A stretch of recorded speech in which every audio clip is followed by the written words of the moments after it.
It's actually all going up. Tuesday, June 18th, 4 to 7 p.m., live from the California Science Center in Exposition Park. Again, admission is free, but we're filling up fast. So if I were you, I would log on right now to KBLA1580.com to reserve your seat. Caring about the climate, caring about the community. We're KBLA Talk 1580. We've got your black.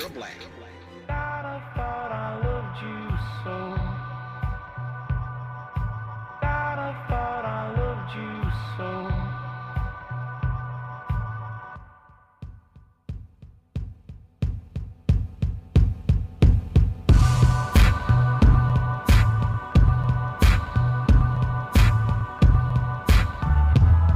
It is the Friday edition of Areva Martin in real time. Let's get you caught up.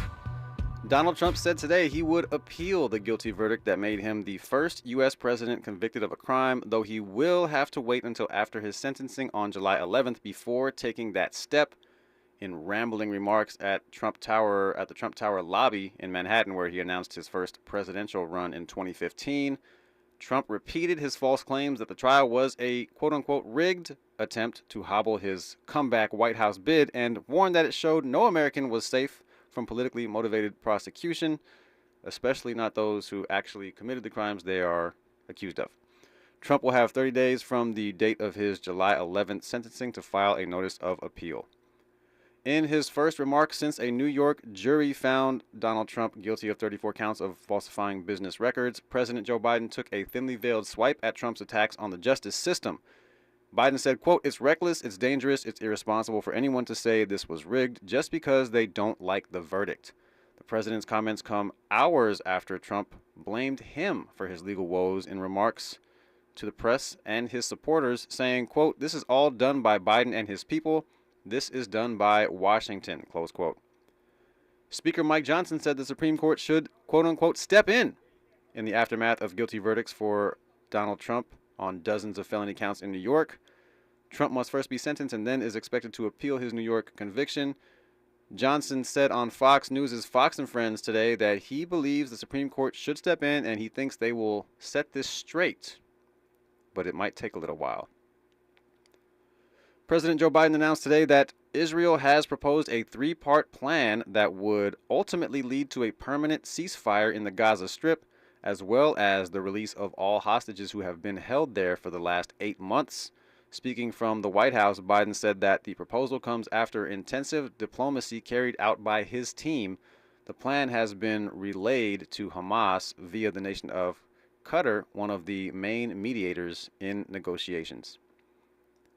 8 Senate Republicans, led by Utah's Mike Lee, are vowing to oppose major legislation and Biden nominees following guilty verdicts for Donald Trump in New York.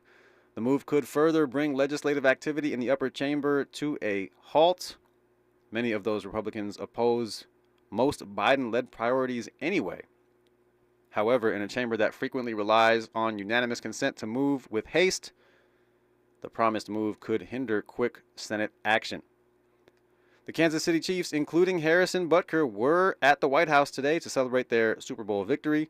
All the players, including star quarterback Patrick Mahomes and tight end Travis Kelce and Butker, were expected to attend the annual White House event honoring the Pro Football champions. The team's place kicker, Butker, has become a lightning rod in cultural debates over gender roles following a controversial commencement address at a Catholic liberal arts college in which he urged female grads to reject careers and devote themselves to their husbands and children.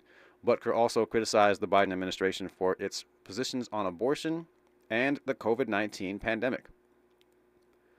The Texas Supreme Court has unanimously rejected the most significant challenges to Texas's new abortion laws yet, ruling today that the medical exceptions in the law were broad enough to withstand constitutional challenge. The case started with just 5 women arguing the state's near-total abortion laws stopped them from getting medical care for their complicated pregnancies. And in the year plus that it took to move through the court system, the case has grown to include 20 women and 2 doctors. The Texas Supreme Court overruled its previous ruling today that allowed the women to have their abortions. A day after bonding out of jail for allegedly being a serial slingshot shooter, an 81-year-old California man died from heart disease, according to the Los Angeles County Medical Examiner's Office.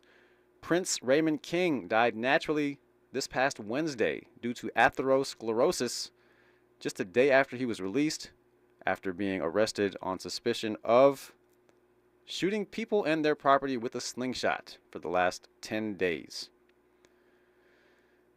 And when we come forward, we are going to be having a discussion about these verdicts, these verdicts, multiple counts, all guilty, with Joe Esposito, who is a Deputy Legal Policy Director at Pacific Legal Foundation. We will have that conversation when we come forward right here on KBLA Talk 1580. She's the real deal in real time. You're listening to Areva Martin in real time on KBLA Talk 1580. KBLA Talk 1580. We've got a lot to talk about. KBLA Talk 1580, connecting you with services and solutions. Stay Housed LA has the resources you need to know your rights and the legal support to back them up. The COVID-19 pandemic has cost people their jobs and livelihoods. This has left an estimated 1/3 of households not being able to make rent and facing losing their homes. This is a fear no one in our community should have to face. You have rights, though, and Stay Housed LA is here to help. Stay Housed LA is a partnership between the County of Los Angeles, the City of Los Angeles, and local community and legal service providers. Together, they provide tenants with the information and support needed to exercise their rights so they can remain safely in their homes. Find out more about your rights by participating in a virtual tenant workshop. Get the legal assistance you need. Find additional resources in Los Angeles County and the City of Los Angeles. Stay connected to Stay Housed LA County for updates. This and more at stayhousedla.org. Stay connected to Stay Housed LA for updates. This and more at stayhousedla.org. That's stayhousedla.org. Or call their hotline at 213-694-0040. We've got your black with a community call to action from KBLA Talk 1580. This is KBLA Talk 1580, home of the 2024 Climate Justice Campaign. When you're young, life is full of choices.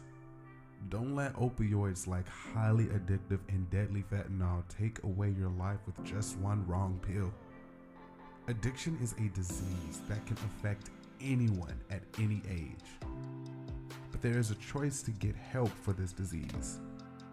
Find medically proven treatment options, including virtual, at choosemat.org. Our daughter Jessie loves playing detective. A clue. But since we discovered she has sensitive skin, we've been playing detective too. We thought the problem was our puppy. But it was actually our old detergent. Aha. So we switched to Tide Free and Gentle. Tide cleans better than the leading competitive free detergent, and it doesn't leave behind irritating residues. Plus, Tide Free and Gentle has no dyes or perfumes, so it's gentle on her skin.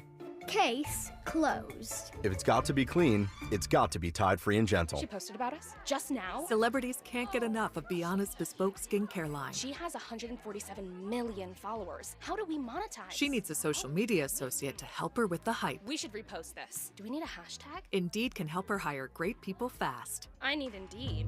Indeed you do. You can schedule and conduct virtual interviews all from your employer dashboard. Visit Indeed.com/credit and get $75 towards your first sponsored job. Terms and conditions apply. KBLA Talk 1580. We've got a lot to talk about. KBLA Talk 1580, connecting you with services and solutions. Legal Aid Foundation of Los Angeles is a nonprofit law firm that protects and advances the rights of the most underserved, leveling the playing field and ensuring that everyone can have access to the justice system. Every year, LAFLA provides free, high-quality legal services to more than 100,000 people living in poverty across greater Los Angeles. Their unique combination of neighborhood offices, self-help centers at courthouses, services and domestic violence clinics puts Legal Aid Foundation of Los Angeles on the front lines in vulnerable communities and at the forefront of change. LAFLA's expert team of attorneys, paralegals, and support staff works to provide direct representation, offer counsel and advice, provide referrals, and educate the community about their legal rights through workshops and seminars. With locations all over LA, you can access their services or volunteer to help no matter where you live. And if you have an urgent issue, call 213-235-0060. That's 213-235-0060. To get legal help, make a donation, or volunteer, visit lafla.org. lafla.org. This is a community call to action from KBLA Talk 1580. There's no time like the present. Let's get back to more of Areva Martin in real time on KBLA Talk 1580. And it is the Friday edition of Areva Martin in real time, and we appreciate you joining us, whether you're listening on 1580 AM here in Los Angeles or on the free KBLA app, or you're listening to and watching us on YouTube. That's right, you can watch us live on YouTube. Now, pleased to be joined by Joe Esposito, Deputy Legal Policy Director at Pacific Legal Foundation. Joe, how are you?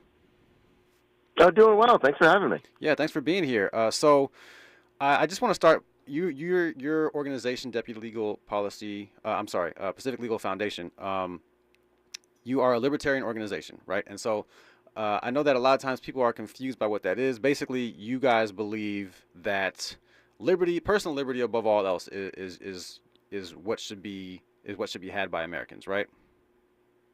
Absolutely, and we do that in a number of ways. You know, we sue the government, no matter who's in charge. We sue the Trump White House, we sue the Biden White House, and plenty of White Houses before that. You know, we've been around for about 50 years, and we also pursue legislation in a number of states and at the federal level as well. You know, fighting for the same stuff. Right, and so how would you say you align with Republicans and Democrats on most issues? I know you have different issues in which you, and I just want to lay the groundwork here before we start talking about the trial, just so people can understand where you're coming from. And so, how would you say that the Libertarian Party is in line or out of line with Democrats and Republicans on most of the major issues? I don't know, like immigration, abortion, things like that. Yeah, you know, libertarians generally do have a wide range. You know, there's always some jokes that, you know, sometimes people consider libertarians conservatives that like to smoke pot, but other people say, you know, libertarians are more all about civil rights. And I think it is sort of both, and it's really who you talk to. You know, with some of the issues we deal with, I think it's one that touches on, you know, really both parties.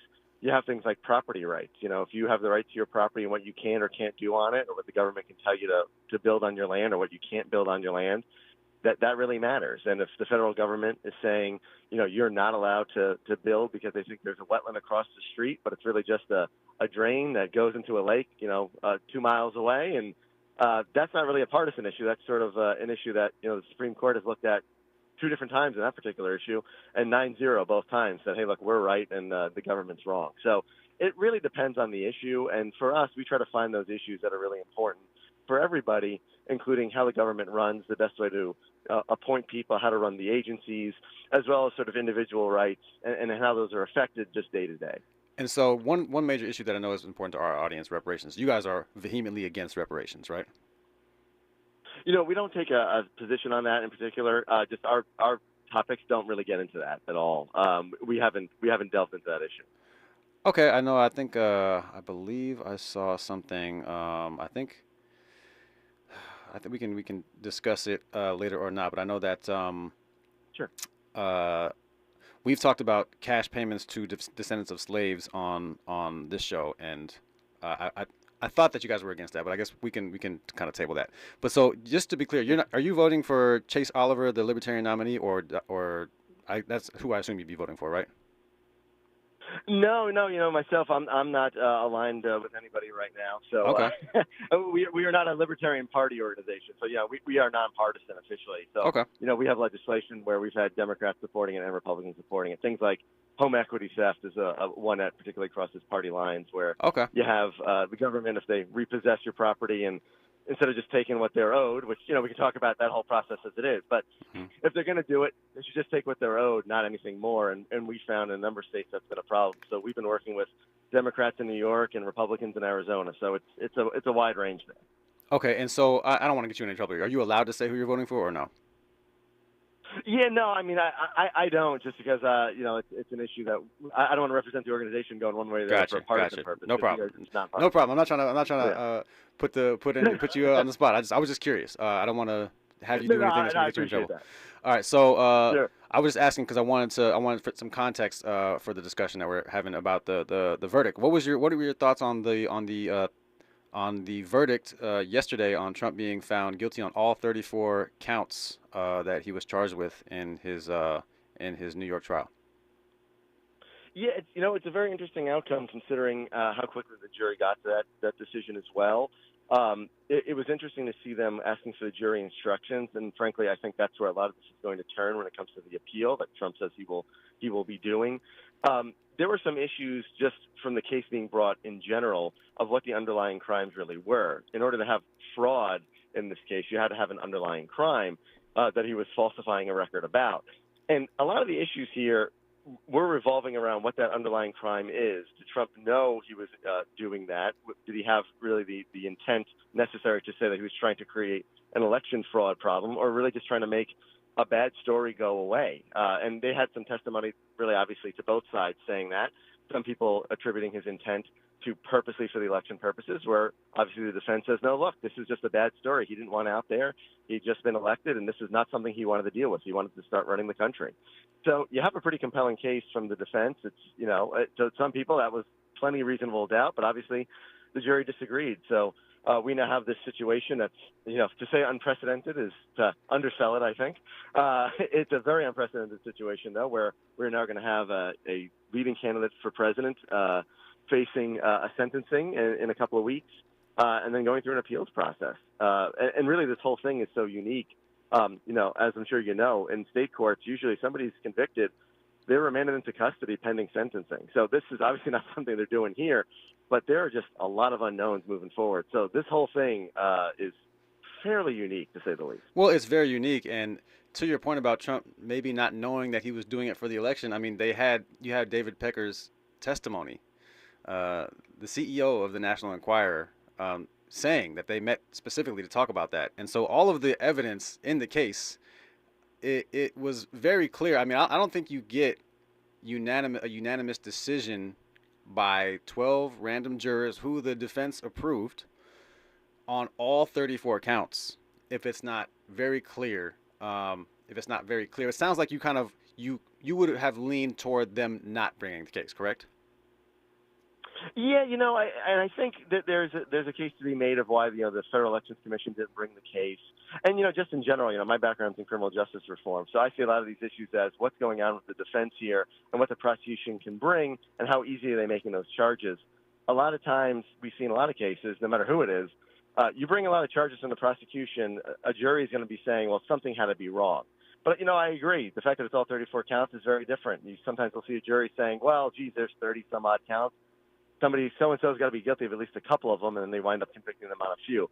But to see all of them, considering they were all substantially the same charge, obviously there were 34 different counts, but they were all in the same underlying issue, I think that's how you get there. So in this case, I don't think that's particularly unique. But again, a lot of commentators looking at this initially saw it as one of the weaker cases being brought against Trump, but here we are looking at a conviction. Weaker cases relative to the others, because those cases are just catastrophically bad, and it doesn't mean that this case wasn't also bad.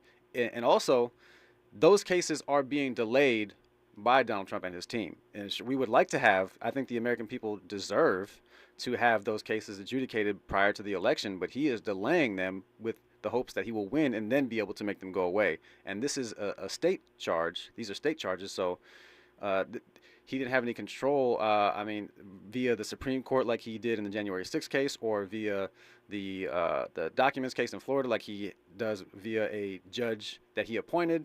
And so he didn't really have any control over this case. And I think that's why this is the case that we're getting, most likely the only case that we're going to get before the election. And now listen, I want to get your take on this, Joe, because there are election laws. Right, there are laws that are in place, and we don't know if Donald Trump breaking the law that he has been convicted of breaking, if that was the difference in him being elected. We know that he was elected in the Electoral College. He lost the popular vote, but he was elected in the Electoral College by maybe 40,000 votes combined in 3 different states, right? So on average, less than 15 or 20,000 votes per state in 3 states. And so something as explosive as this, if he saw fit to seek out these stories to kill them, and then falsified his business records to hide that he did that, that is violation of election law. And you can't just say, oh, it's because I like this guy or because I agree with some of his policies that he shouldn't be held accountable the same way that everyone else should be accountable, no? No, absolutely. And I think really what this is going to boil down to is really what the penalty is and seeing what that looks like. You know, other folks who have been convicted of the same or similar crimes, a lot of them are looking at probation. Some analysts today are saying they think that's the most likely outcome. But plenty of folks are saying they think it's going to be jail time. So it's really a matter of what that penalty ought to be, which is, of course, a question for the judge and also something that can be appealed. You know, obviously his team's going to keep making motions that are favorable to him. Not surprising from any good criminal defense lawyer. It's their job to zealously advocate for their client. So that's what they're going to keep doing everywhere they can.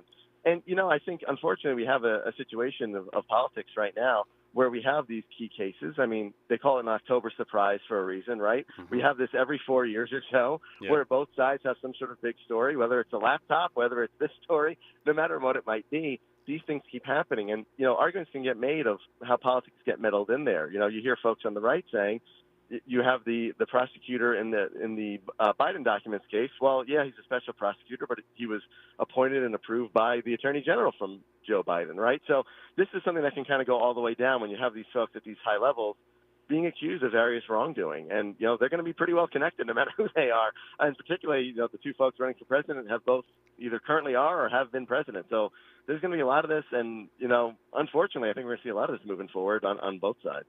Well, I don't think it's a fair equivalency to say, but we're going to see it on both sides when Donald Trump has been credibly accused of all of these things with evidence, and the cases against him look very strong. And if it were anybody else, he would likely have faced these trials already, or would at least be scheduled to face them. But I wanna get your take on what we're hearing a lot from the right. Just really way out there saying this was a sham trial. This proves that America is a banana republic. This was a fair trial with 12 accurately selected jurors that both sides had to approve. So what do you make of the sham trial claims we're hearing from the right? Well, I mean, I think, you know, both sides like to make a big stink about whoever's saying whatever that they don't like, right? I mean, in the case of to go back to the Biden, but I'm asking right? you. I'm asking you about. I'm asking you about this though. I'm asking you about what they're saying about the sham trial, specifically. Sure. I mean, I think either way, if you have somebody saying that the process wasn't fair, that's something that's appealable. It's not just sort of political rhetoric, and that's a really issue altogether. I'm certainly no political consultant when it comes to those things. I'm looking at the issue from the standpoint of an attorney saying, well, are the elements there? What is actually going to be appealed? What part of this are they going to appeal? Are they going to appeal the jury instructions, right? So that's where some of that rhetoric is coming from, saying, look, the jury instructions are saying you don't have to agree on what the underlying crime is. That's a very appealable issue. That's maybe someone might call a sham because it's a good thing to put on the news, right? And on cable news, it's a great way to put it, right? But that's New York law, though. That's New York. Appealable issue. But that's New York law, though. I mean, I understand that sure. that we're hearing that it's an appealable issue, but that in New York, that is how that particular statute is adjudicated. So, I mean, that's how the law is. And so, and for people who say that, oh, this is a case that they never would have brought if it wasn't Donald Trump. So listen, Alvin Bragg, the district attorney, he took office January 1st, 2022. In his first 15 months on the job, his DA's office filed 166 felony counts for falsifying business records against 34 defendants from all walks of life. And so that's like 2.5 per week on average. And so this is not something that's new to Alvin Bragg. It's not like this is a brand new crime. This is something that happens in New York. It's the financial capital of the United States, if not the world. And so it's not something that's brand new. I want to make that clear. But last question for you, Joe. So what do you think we'll be seeing any of the other trials before the election? And would you want to see some of the trials before the election? Yeah, I think, well, just to kind of close the door on this, I mean, the way the timeline is looking, we're probably not even going to see the full appeal before the election in this particular case. So obviously, we're going to have the sentencing. The appeal is going to be delayed. I don't see them probably expediting it because, again, that's going to be sort of the unfortunately typical standard when it comes to these things when it comes to appeal. Again, whether you agree with the conviction or not, it's unfortunate that somebody, if they think they're wrongly convicted, that they have to wait and figure out one way or the other, right? So no matter who it is, that's, again, from my background, I have an issue with that in general. But politically, that probably would make a lot more sense as well. But anyway, that's just on that issue. On the other ones, if you look at the documents case in Florida, there were some problems with the prosecution there, which is what caused the most recent delay. They're saying the way the documents were ordered and then placed out, some of the sort of infamous photos that we saw that said classified or top secret, those were notes that they added on. And, of course, they're doing it for the reasons of classifying it and figuring out for themselves. But the fact that that got publicized and now looked like it was something done, and they're now admitting the documents are out of order, that caused that delay because the Trump folks said, look, we have a real problem with the chain of evidence. And again, I don't know how valid it actually is, but it's certainly a valid claim, right? So I got about 20 seconds for you, Joe, to wrap up. Sure. So I think it's a valid claim. I mean, overall, to answer your question simply, with the last 10 seconds here, I don't think we're going to see any of those other trials moving forward before the election, and it's going to be an open book to what people see, and that's going to be up to the electorate to determine if what's out there right now is enough, if that matters enough, and we're seeing plenty of commentary of why it is important or why it isn't important, and that's up for the voters to decide. Well, Joe Esposito, Deputy Legal Policy Director at Pacific Legal Foundation, really appreciate your time today. Thanks for joining us. Yeah, thanks for having me. Absolutely. When we come forward, we're going to be talking to Ray Richardson about a monumental decision in sports to combine the stats of the Negro Leagues with Major League Baseball, which means we no longer have a racist by the name of Ty Cobb as the all-time MLB hits leader. We have a black man named Josh Gibson as the all-time Major League hits leader. We'll talk to Ray Richardson about that when we come forward after this news, traffic, and sports update on KBLA Talk 1580. Areva time is the right time. More of Areva Martin in real time when we come forward. Doug Davis, and here's the latest from the Black Information Network. Manhattan District Attorney Alvin Bragg, who was black, and top prosecutors who worked on Donald Trump's hush money case are facing backlash from House Republicans. House Judiciary Chairman Jim Jordan plans to request testimony from Bragg and prosecutor Matthew Colangelo on June 13th. Jordan said the hearing will focus on what he called the unprecedented political prosecution of President Trump. Israel is proposing a new ceasefire plan for the war in Gaza. The country calls it a roadmap for an enduring ceasefire and the release of hostages held by Hamas in exchange for Palestinian prisoners held by Israel. The notorious B.I.G.'s mother, Valletta Wallace, wants to slap the daylights out of Diddy. That's what she told Rolling Stone in a recent statement regarding the sexual and physical abuse allegations against him. And that is the latest. I'm Doug Davis from the Black Information Network and BINnews.com.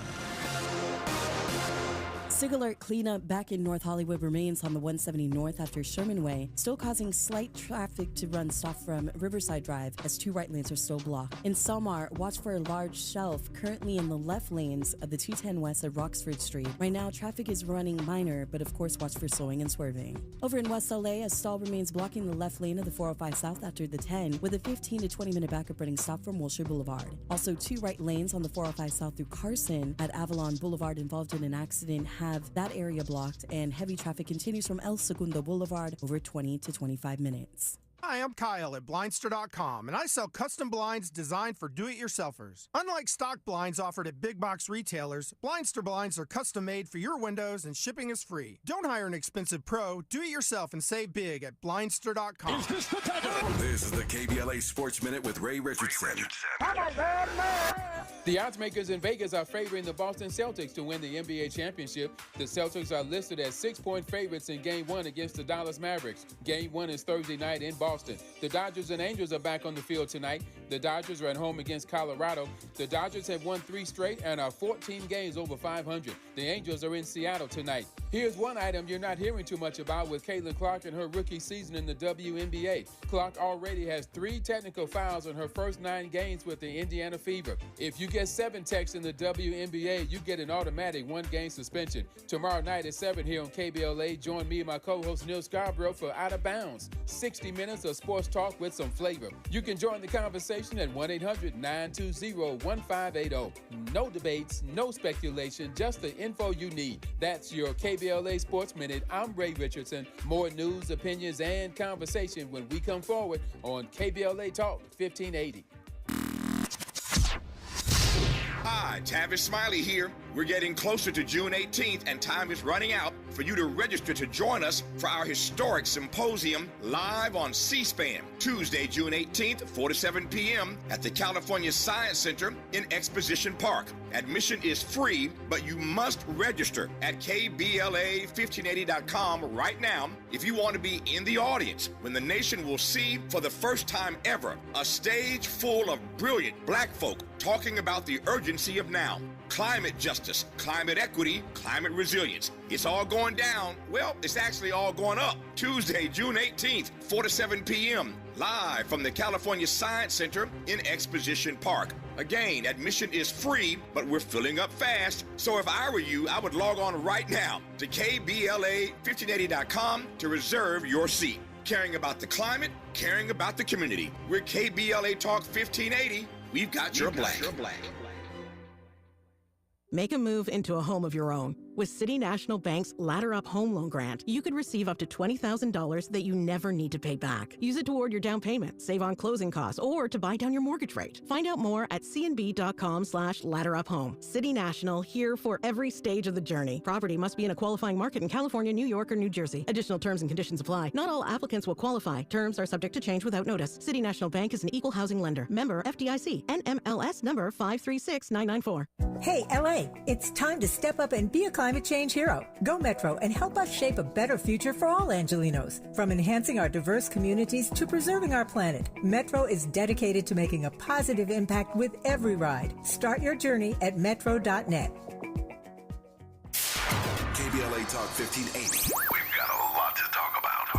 KBLA Talk 1580 believes in community empowerment. LA's 99 neighborhood councils form the grassroots level of the Los Angeles city government. The system was created to connect LA's diverse communities to City Hall.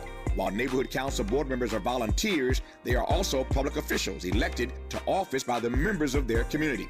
Neighborhood councils advocate on issues like homelessness, housing, land use, emergency preparedness, public safety, parks, transportation, and sustainability. They also provide local expertise on the delivery of city services to their various communities. Neighborhood councils are open to participation by anyone who is a part of the fabric of daily life in said community. This includes those who live, work, or own property or a business. If you are interested in stepping up to join your local neighborhood council, visit www.empowerla.org. That's empowerla.org. It's time to think globally, but act locally. This is a community call to action from KBLA Talk 1580. You're listening to Areva Martin in real time on KBLA Talk 1580. I don't really care if your tears fall down your face. You know you play the victim every time. I know you getting turns every night. Okay, your girls ain't tryna get me off your mind. The same ones who be hitting on my line. They're not your friends. I need you to know that we ain't ever gonna go back. This time it got so bad. It's best for me, it's best for you. I need you to know that. Try to love you, but I force that. All signs we ignore that. And it's not the same, 'cause it's over now. Oh yeah. Don't get too confused, girl, it's over now. Oh yeah. Now coming back around. Nothing left to lose, girl, it's over now. Yes, it is. It's a wrap. My final time hosting the Friday edition of Areva Martin in Real Time. And MJ Scott on YouTube says, where are you going, Avi? Even though I'm not big on politics or sports, I enjoy listening to you and your contributors on Fridays. I really appreciate that, MJ. So yeah, I am having a second child, and after that, I don't know what that's going to be like, because I gave up another weekly show on a different station when I had my first child. And that was already bonkers enough. And then having a toddler and a second child. So hopefully I'll be able to come back. I love KBLA especially. I love everything black.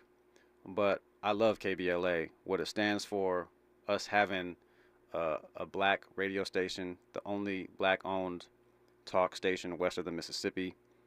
I just absolutely love it. I love being here. I love Tavis. I appreciate Tavis. And so hopefully I'll be able to come back at some point. But I just know this is something that's going to be hard to continue with the situation of having the second child. And then also I'm going to be working on a feature film after I get out of the depths of the newborn phase. So yeah, well, I don't know what the future holds, but that's where I'm going in the immediate future. But I do appreciate you, MJ. And if you do want to continue to hear my takes on politics and sports and everything else, really, I do have a podcast that is free and weekly. It's called Top 2. You can find it on Apple Podcasts or Spotify or wherever else you get your podcasts. It's called Top 2. And you just spell the word out, TOPTWO. New episodes every Monday or Tuesday, and it's a good time. It's me with the fellas who we host the group chat with, Dr. Sean Fletcher and Danny Griffin, who you also know. So hope you'll check us out there, and hope you'll continue to support this Friday show as well as obviously the daily show of Areva Martin in Real Time. So with all that being said, I want to welcome, no debates, no speculation, just the info you need, Ray Richardson. Welcome to the program. How's it going today? I'm good, man. Sorry to hear you making a hiatus, but you got to take care of priorities, and it sounds like you're going to have your hands full, and you'll have a different meaning of multitasking, I'm sure. Oh, man. Yeah, that is a fact. I have no idea what this is going to be like. You know, just the thought of, I remember having a newborn, and that's it. And it was more than I could fathom. And now having a newborn and a toddler is, yeah. But anyway, I appreciate those words, Ray. And always grateful to have you on the show and get your perspective on things, especially something as monumental as this, as Major League Baseball merging their stats with the stats of the Negro League. So the Negro League's records for more than 2,300 players were incorporated into Major League Baseball records after a 3-year research project. And I said that Josh Gibson was the leader in hits, but I actually meant batting average. Josh Gibson is now the Major League Baseball career leader in batting average with .372. And to have Josh Gibson on that mantle now instead of Ty Cobb, who was a known racist, it's just monumental. But what do you think about this this move by Major League Baseball, and like what does it mean to you? You're right, Avi. It is monumental, and it's also refreshing and something long overdue. By the way, Josh Gibson that's not the only category he's in first place on. Right. There's 2 other ones that are really significant, and it's the significance of the 2 people he passed.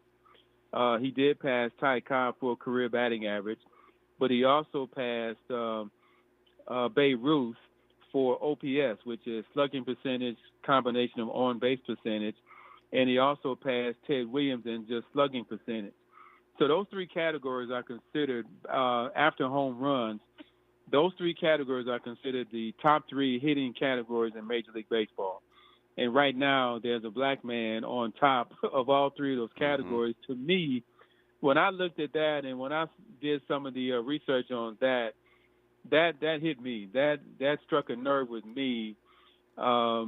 We know we have a black man who's got the career for all-time home run record. Yeah. But this puts it in a different perspective for me, that when you go to the Major League record books and you look up these particular categories and you see a black man ahead of Ty Cobb, ahead of Ted Williams, and ahead of Babe Ruth, that is a monumental adjustment for a lot of people to see that, but it's also gratifying to see it as well. Yeah, it is, and I'm glad you put it into that perspective because not only did he pass Ty Cobb for the highest average all time, but to pass Babe Ruth and Ted Williams, who are Yes. universally Yes. known as two of the greatest players of all time. Obviously, if they're on the top of those categories, then they are. But Yeah. so yeah, just absolutely monumental. And as you said, Barry Bonds is or a black man is also on top of the all-time home run leaderboard, Barry Bonds. But even if you want to say that his doesn't count, Hank Aaron is second with 755, just seven behind Barry Bonds, and there's no question about the validity of Hammer and Hank's career home run total. So And Hank Aaron played in the Negro Leagues too, for a while.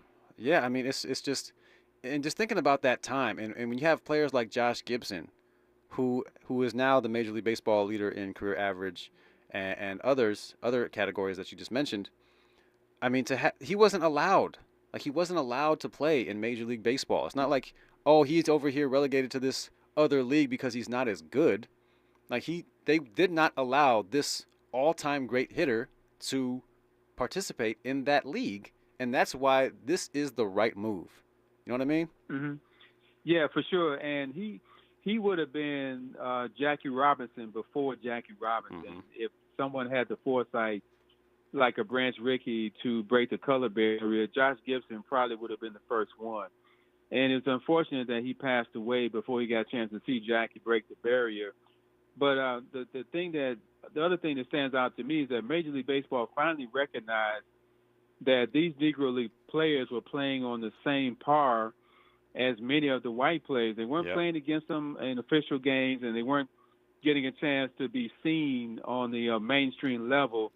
But I think the final straw for MLB was that even though these guys are not playing in the majors, these guys got major league talent. And because of that, you can finally make the argument that these guys should have their numbers merged in with everybody else. And to be honest, I thought this would never happen. I never thought they would even do this. Yeah. Because they always felt the Negro League was inferior to what people were seeing in the major league level. But and a lot of people don't know that there was some barnstorming kind of games between, exhibition games between Negro League players and regular major league players. These guys in the major leagues did get a chance to see these guys up close in some exhibition games that really weren't promoted as much. But you can do the research on it, and I bet you a lot of these major league players, when they played these guys in the Negro League, they came away thinking, wow, some of these guys are just as good as us and maybe better. Those were the kind of perceptions and perspectives that a lot of folks didn't get a chance to see or hear about how good these guys really were. And it's a shame that it took so long for them to get this recognition. But it's a good thing in a way that they're finally getting it. But, man, I wish these guys could have seen this when they were still living.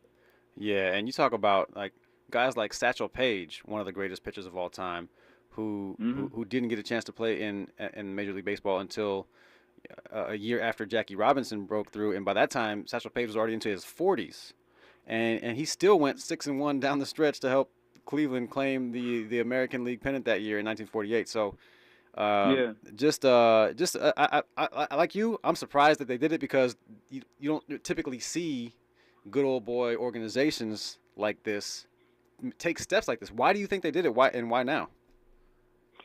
Well, there's a little controversy about this. They made the decision to research this in 2020 after George Floyd's death. And the whole country had a reawakening about racial disparities and social justice, and Major League Baseball wanted to get in line with that. And this was one of the things that came out of that during this new racial awakening after George Floyd, and they decided that let's look into this and see what we can do to kind of bridge some racial barrier gaps. And that was the catalyst for it. And some people are going to say, well, why did it take somebody dying to do this? Well, I think a lot of things got changed and a lot of things got promoted and exposed after George Floyd. And, some of that you can say, more power to these folks for doing that. It's a shame that it had to happen when somebody died, but at least the recognition has come forward now, and we're seeing, some of these guys getting their just due. Yeah, and And to their credit, though, even though they did start it after the George Floyd situation, a lot of organizations who started taking action during that time have since reversed their action now that there's not a groundswell of similar action being taken and public outcry, and the whole George Floyd movement has kind of either stagnated or started to reverse. And for them to, okay, you know what, to say, you know, we started this project 3 years ago, and we did this research, and we're gonna stick to these findings and still go through with this 3 years later. I'm really glad they did that. I really appreciate it, and it should have been done a long time ago, but it's better late than never. I'm glad that they did it now as opposed to never doing it. Well, I know one thing. The research team knew that they were going to find some great statistics. Quick story for you. Bill Veeck, who used to own the Chicago White Sox and the Cleveland Indians way back in the day, he wanted to bring Negro League players up to play with his teams, but he couldn't do it. It wasn't permissible. But one day he said, if I could take one Negro League player off every team and put them on my team in the major leagues, we could we would win the pennant, but we would have the pennant locked up by mid-season, by the All-Star break, that I could take a vacation to the World Series. He thought that those guys were so good that they would run away with the division the first half of the season and coast their way to a World Series title. That was how much he loved seeing Negro League players play, but he couldn't do it. But he wanted to because he knew how good some of those guys were, but he just couldn't do it. And to his credit, a lot of things that he saw in the future has come forward today. Very interesting story there. Any final thoughts on this before we move on, Ray? That's about it, man. I'm kind of nostalgic too about you leaving. I enjoy talking with you on these afternoon Fridays, and but I know duty calls. But I just want to say thank you for inviting me to come on and chat some sports with you. It's been great. It's been fun. Yeah, no, I could not appreciate you more, Ray. I mean, just the professionalism and the perspective and the experience that you bring to this station and to your work every day is admirable. I've always had great respect for your work, and just being able to hang out and have these fun conversations with you on the air has been such a pleasure, and I just really appreciate you always being available. And you know, I'll still be around, and hopefully I'll be able to come back here and there and make an appearance on your show. But yeah, I appreciate you, man. No, same here. And let me know if you need a guest on your podcast. I'll be happy to sit in with you. For sure. I appreciate that. Appreciate you, Ray. Have a great weekend. And make sure you check out Ray at Lavender Blue. It's every other Thursday, right? Every first and third Thursday at Lavender Blue in Inglewood. We'll be there. We were there last night. Had a good crowd. We'll be back there again next Thursday, the first Thursday of June. Chicago-style stepping. If you want to get your groove on with some grown folks, and even if you don't know how to do it, we have instructors. We do a class early. 7 to 11 is the event, and we kind of do the class at 6:30. But come on by, man, and if you get a chance to get away from home for a little bit, you're welcome. Absolutely, Ray. Appreciate you again, and definitely check Ray out at Lavender Blue every first and third Thursday, and of course every single day here on KBLA on the top and bottom of every hour, and on Saturdays as well. Appreciate you, Ray. Have a great weekend. You too, man. Take care. Absolutely. When we come forward, I got to give Andy some flowers, man. Andy's been the man. I don't even know if I've done a show without Andy. So when we come forward, we'll wrap up here on the Friday edition of Areva Martin in Real Time right here on KBLA Talk 1580. She's the real deal in real time. You're listening to Areva Martin in Real Time on KBLA Talk 1580. We asked seniors how to prevent Medicare scams. My best advice, if you get a phone call, do not talk to the person. These people are well-trained. Don't talk to them. They don't know me. They're just trying to scam me. Don't be fooled. Hang up. Just hang up. Never give out your Medicare number. They're going to get your number to put in a false claim. If I get a call from someone, I don't pick up the phone. And should I pick up the phone and they ask for information, then I hang up. How do you detect Medicare fraud? Just like I check my credit card statements, I check my Medicare statements monthly. Scammers can get a hold of your number, order medical devices through your account, and you're not even going to know about it if you don't look at your statement. Check your statement every month. If you get your statement and you see something that you know you did not have done, you report it. call your senior Medicare Patrol. To report Medicare fraud, call the Senior Medicare Patrol at 855-613-7080. Did you know that feeling sluggish or weighed down could be a sign that your digestive system isn't working at its best? Taking Metamucil every day can help. Metamucil fiber powders help promote your daily digestive health using a plant-based fiber called psyllium. The gelling action of this special fiber traps and removes waste, so you can feel lighter and more energetic. Metamucil, promoting digestive health for a better you. Learn more at metamucil.com. These statements have not been evaluated by the Food and Drug Administration. These products are not intended to diagnose, treat, cure, or prevent any disease. Why choose a Sleep Number smart bed? Can I make my side softer? Can I make my side firmer whenever I want?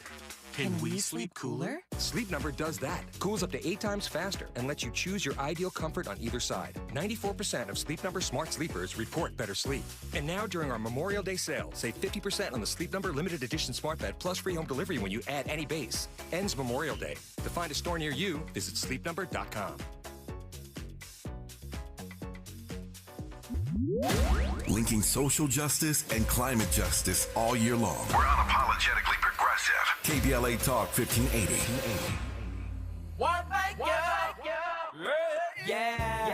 The California Crusader newspaper would like to thank all of our subscribers for their support throughout the years, proudly serving the South Los Angeles and South Bay areas for more than 40 years. The California Crusader is a multicultural, black-owned, adjudicated newspaper that focuses on providing newsworthy information to the people in our community. We're constantly looking for ways to assist businesses in our community to connect with our subscribers. We provide low-cost, effective ways to promote your business with our reasonable and affordable advertising rates. You can participate by suggesting, sharing, and submitting your stories on the California Crusader newspaper Community Share Facebook group page, or visit our website at cal-cruise-news.com. That's calcruisenews.com. Then click on the Submit Now button located on the top right corner of the homepage, or text CCN to 42828. Again, text CCN to 42828. The California Crusader newspaper, working together to build a better community for our future. Subscribe today. There's no time like the present. Let's get back to more of Areva Martin in real time on KBLA Talk 1580.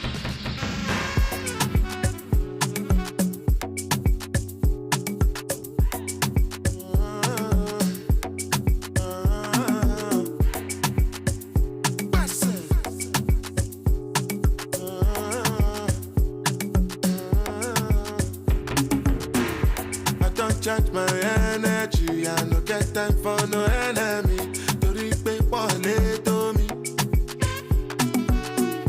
Nothing with person never see. I'm on nothing with person never see. Forget it, I say bashi. Money soon expected. Take our body, I jump. I take her to the person. Jelly, je. I'm in the answer, then yes sir. Then I'm in the answer, yes sir. Respect is reciprocal, even though una know say I special. Anybody, we no want to surgery. Anybody, we no the carry body. I can't something, I can't something. All right, let's wrap it up. Let's wrap it up, my man. Candy Andy. So I just wanted to, before I get out of here, I want to give a huge, enormous shout out to Candy Andy. He is just the best engineer you could ever want to have as a radio host at any level.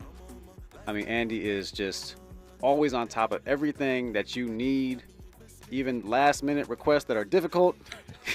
You pull them off and you make it look easy. I know it's not easy, and sometimes I just think of things in the last minute. I'm like, okay, Andy, can you do this? And Andy's like, I got you. And so in addition to that, just having you be able to chime in on air and have not just any old like thoughts though, but just solid takes on any number of issues. So Andy, I just want to say, man, I really appreciate you. You have made this job like so much more fun and made and enjoyable. So I just want to thank you, man, and really appreciate you being on the show with me, man. Man, much love, Avi. I could say the same thing about you. You know what I'm saying? I've seen you host several shows, several different topics. You know what I mean? You'll You'll do Tavis's show, and then you'll go ahead and do Robin's show. You go from politics to entertainment, you know what I mean? So that's just a testament to your versatility and, your good hosting skills. But it's been a pleasure, man. It's been a dope ride, you know what I'm saying? Talking sports, politics behind the scenes and all that jazz, man. It's been a good ride, man. I hate to see you go, but, hey, man, that baby's coming, so you got to handle business, man. I respect it, man. Yeah, I appreciate that. And so, yeah, man, just been absolute pleasure working with you, man. And, I want the people to know how good you are, because a lot of times, you may hear me, but all the things that you hear, right, that's Andy doing that. Andy making that happen, making the audio sound good, and that's not an easy thing to do. So, no doubt. Yeah, man. I appreciate you, buddy. Yeah, no doubt, man. Appreciate you, Andy, and of course, I love the Tavis and all of y'all for hanging out with me too, and Howard especially here every week. Rain, sleet, or snow. Every day. Whether the Pacers win or lose, he's going to show up. I appreciate Howard. MJ's in the house today. Pretty Brown Mimi's always here. Carl Brewer, Kwamel, all the people that aren't here today. I know Fahima's been here a lot, not lately, but throughout my time here. So yeah, man, I mean, and like I said, this is most likely not a permanent goodbye, but I just don't know what's going to happen. So I wanted to make sure that I tell y'all how much I appreciate you. But when we come forward, though, it is going to be, yes, appreciate you. When we come forward, it's going to be Robin Ayers with the Raw Report. And speaking of people I love, Robin Ayers is one of those people. She is amazing at what she does and an amazing person as well. So when we come forward, it will be Robin Ayers with the Raw Report. Have yourself a wonderful weekend and vote for Joe Biden, all right? Have a great one. I'm Avi Bernard, and I am gone. KBLA 1580 Santa Monica. I'm Doug Davis, and here's the latest from the Black Information Network. In Florida, the Okaloosa County Sheriff's Office has terminated the officer who shot and killed 23-year-old African-American airman Roger Fortson on May 3rd. Attorney Ben Crump, now representing the family of Roger Fortson, says deputies were at the wrong apartment unit when Fortson opened the door with a gun in his hand. He was shot 6 times. Donald Trump's campaign is getting a financial boost as a result of his guilty verdict. Trump told reporters today his campaign has received